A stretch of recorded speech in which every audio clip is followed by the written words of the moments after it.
Gentleman from California is recognized. Thank you, Mr. Speaker. I rise in opposition to this bill of Protecting Consumers' Access to Credit Act.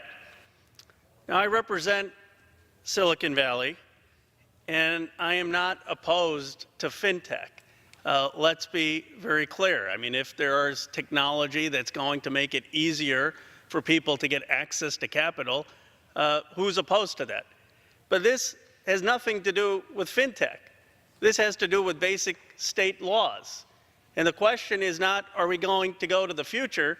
The question is, are we going to go back to the Merchant of Venice when usury laws were allowed? I mean, that really is what the issue is.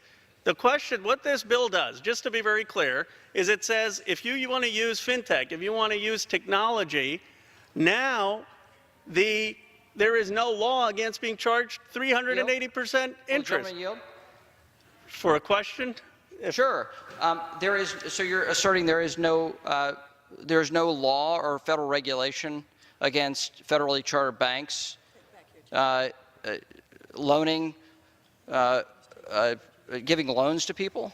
Is that what you're asserting? Let me take back my time. Because that's not simply the case. My assertion, and I understand the Second Circuit decision. The Second Circuit decision basically said that if you're a bank and if you are a fintech company and you're in rural part of the country, and I totally agree with you, we need more capital to rural America, we need more tech there. I admire Steve Case's work, the rise of the rest.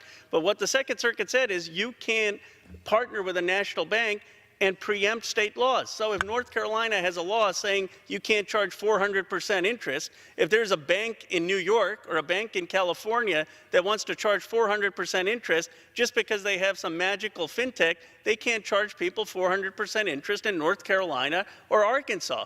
I'm all for giving more capital at affordable rates and using technology to help rural America. We've done a terrible job of that. I concede that point. But this is not the way to do that. This is going to hurt the law. Additional minute to the gentleman. Gentleman is recognized.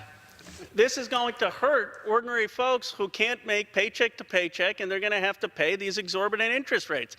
Now, if the majority comes up with a bill that says we want to expand the SBA, we want to expand figuring out how to get venture capital into rural America, we want to expand the earned income tax credit so that people have more money in their pockets so that they can make a living and meet their daily expenses, I agree. If they say, look, all the capital, 85% of the capital is in my district in Massachusetts and New York, and we've got to get the capital into other states, I agree.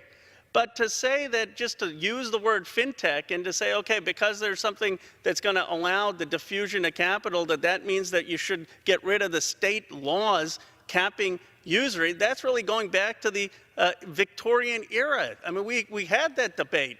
You know, I was reading the, Shylock. That was what that was all about. They were charging 4 times as much. And I just don't think that that's what people want.